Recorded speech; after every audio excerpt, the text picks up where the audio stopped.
नमस्कार दोस्तों। तो देखिए आज की इस वीडियो में हम लोग क्लास 8 NCERT मैथ प्रश्नावली 4.1 का प्रश्न नंबर 2 हल करेंगे। इससे पहले हम लोग एक को हल कर चुके हैं प्रश्नावली 4.1 के, तो आप लोग प्लेलिस्ट में जाकर वो वाली वीडियो देख सकते हैं। ठीक है, तो देखिए प्रश्न 2 है क्या। 360 व्यक्तियों के एक समूह से 3 ऋतुओं वर्षा, सर्दी और गर्मी से अपनी मनपसंद ऋतु के लिए मतदान करने को कहा है। यानी कि ये दिया गया है, देखिए ये क्वेश्चन में दिया गया है, आप बुक में मैच कर सकते हैं। ठीक है, तो देखिए जो ग्रीष्म ऋतु है उसको 90 लोग पसंद कर रहे हैं। ठीक है, वर्षा को 120 और शीत ऋतु को 150, ये दिया गया हमें क्वेश्चन में। ठीक है, अब उसने 3 प्रश्न पूछे इसी में। देखिए 3 कौन कौन से। सबसे पहला ये कि किस ऋतु को सबसे अधिक मत मिले हैं। तो आप इसमें देख सकते हैं सबसे अधिक मत इसको तो 90 मिले हैं, यानी 90 लोग पसंद कर रहे हैं। इसको 120 और इसको 150, तो सबसे अधिक किस ऋतु को मिले, शीत ऋतु को। ठीक है, तो यहाँ पे हमारे पास में देखिए मैं अब इसका आंसर लिख रहा हूँ। तो जो पहले का जो आंसर होगा, ठीक है, पहले क्वेश्चन का आंसर किस ऋतु को सबसे अधिक मत मिले, तो शीत ऋतु को अधिक मिले। तो यहाँ पे लिख देंगे हम शीत ऋतु को सबसे अधिक मत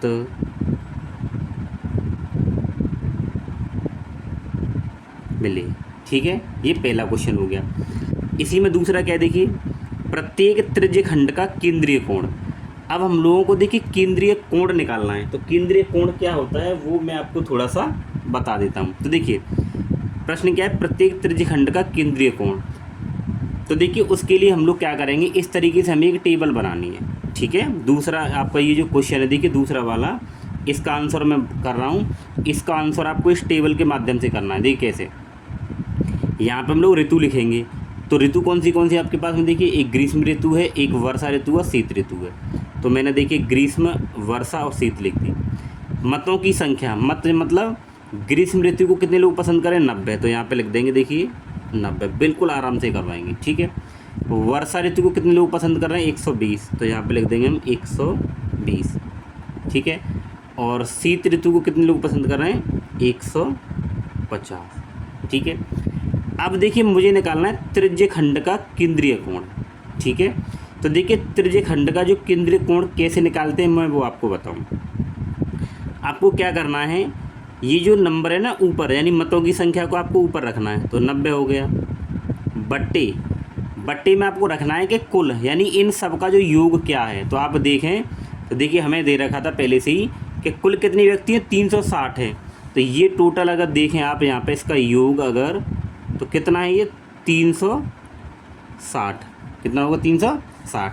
यानी कि आपको जो केंद्रीय कोण निकालना है तो इसको ऊपर रखना है और बट्टे में आपको रखना है कुल। तो कुल कितना है 360, तो यहाँ पे 360 रखेंगे और आपको गुणा करना है कितने से, 360 से। क्यों, क्योंकि देखिए आप लोगों को पता है कि जो व्रत होता है, जैसे ये व्रत है, तो ये व्रत का जो मान है पूरे का कितने डिग्री का होता है, 360 का।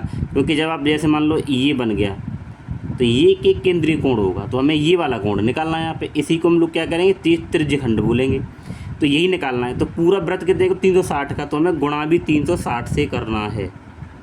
तो आप इससे जब इसको काट देंगे तो यहाँ पे क्या बचा, 90, तो इसका जो केंद्रीय कोण आएगा 90 डिग्री आएगा। समझ गए, ऐसे ये करना है। तो ऊपर क्या रखना है, 120 रखना है और बट्टी में कुल कितने मत हैं, 360, तो यहाँ पे रखेंगे 360 और गुणा कितने से करना है, 360 से, क्योंकि व्रत पूरे कितने का होता है, 360 डिग्री का।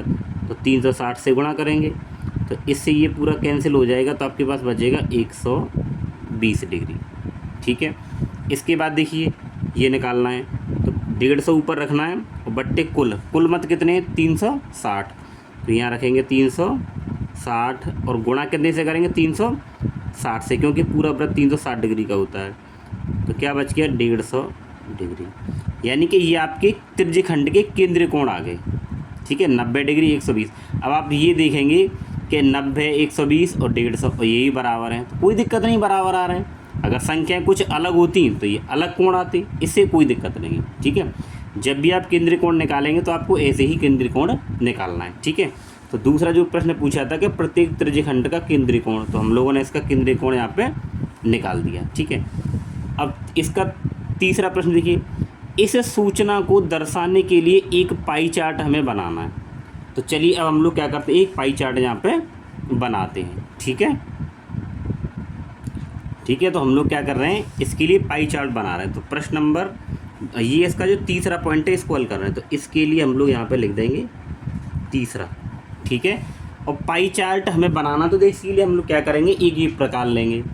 अब प्रकार से आप लोगों को क्या करना है, इसको थोड़ा सा ऐसे फैला के और आपको क्या बनाना है, एक वृत्त बना लेना है। ठीक है, आप इसको कितना भी बड़ा छोटा बना सकते हैं, कोई दिक्कत नहीं है। केवल आपको ध्यान ये रखना है कि आपका जो प्रकाल है, ठीक है ना, ये हिलना नहीं चाहिए। ठीक है, आप इसको कितना ही फैला के एक वृत्त बना लीजिए। ठीक है, तो ध्यान ये रखना है कि आपका प्रकाल ये हिलना नहीं चाहिए। ठीक है, आप आराम से ये बना लें।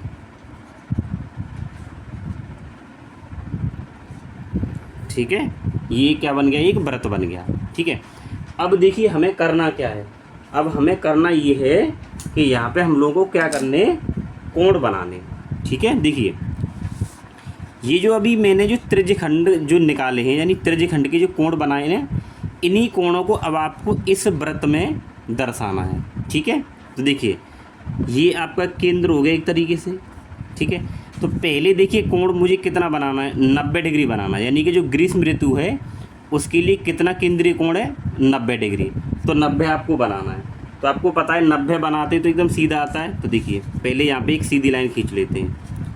ठीक है, तो यहाँ पे एक हम लोगों ने एक सीधी लाइन खींच ली है। ठीक है, आपको इसको बाहर नहीं निकालना है, तो ये हो गया।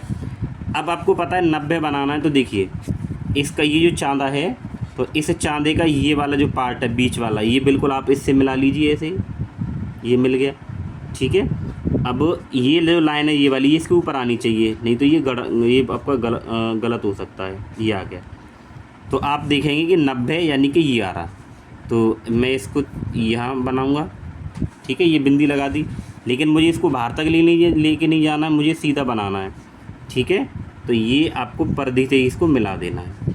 ठीक है, तो ये जो कोण आपका बनेगा कैसा बन जाएगा, 90 डिग्री का बन गया। कितना बन गया, 90 डिग्री का। ठीक है, अच्छा अब ये किसके लिए बना है, ये बना है किसके लिए, ग्रीष्म ऋतु के लिए। तो हम लोग यहाँ पे लिख देंगे ग्रीष्म ऋतु। आई होप आप लोग समझ गए होंगे। ठीक है, अब देखिए दूसरा कोण क्या है, देखिए 120 डिग्री है। अब आपको 120 डिग्री चांदी की सहायता से बना देना है। तो देखिए ये आपके पास में चांदा है, बनाना कितना है हमें, देखिए 120 डिग्री दूसरा कोण। अब 120 डिग्री ये जो कोण बनाना है मुझे, तो देखिए कैसे बना दूंगा, आप इसको देखो इस तरीके से आप मान लीजिए ये हो गई, ये हो गया। ठीक है, बिल्कुल यहाँ मिला दिया हमने। अब आप ये देख पा रहे हैं, देखिए ये वाले देख रहे नीचे वाले, तो देखिए यहाँ पे क्या बना, देखिए 90, और उसके बाद में देखेंगे ये क्या, देखिए 90 के बाद में 105 है, फिर ये आए 120, देख पा रहे हैं ना। तो 120 देखेंगे ये यहाँ बनना है, तो हम लोग इसको ऐसे मिला देंगे। बाहर तो मुझे नहीं मिलाना है, मुझे अंदर ही मिलाना है।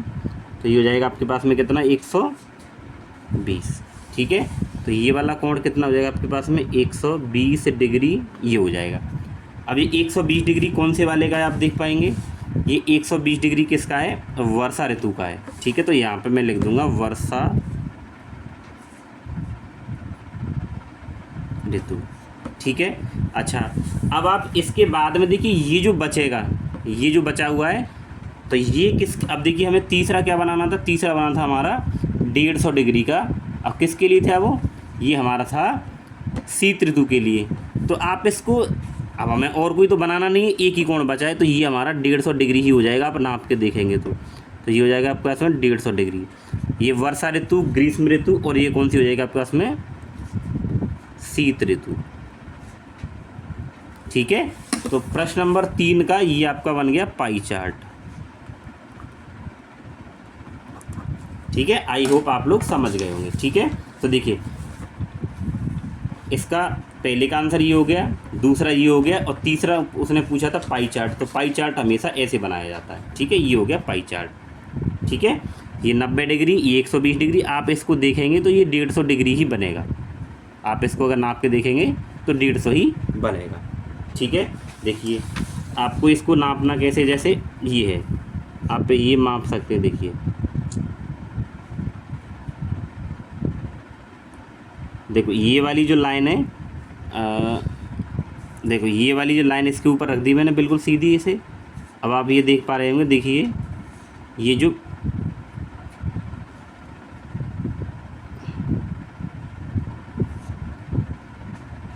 देखो ये जा रही है ना 150, ये देख पा रहे हैं आप 150 में मिल रही है, तो यानी कि ये पूरा अकाउंट 150 डिग्री का हो जाएगा। ठीक है, तो दोस्तों ये था हमारे प्रश्न नंबर 2 का पूरा सॉल्यूशन। तो आप लोग ऐसे इसको कर सकते हैं। ठीक है, अब हम आगे करेंगे प्रश्न नंबर 3 को।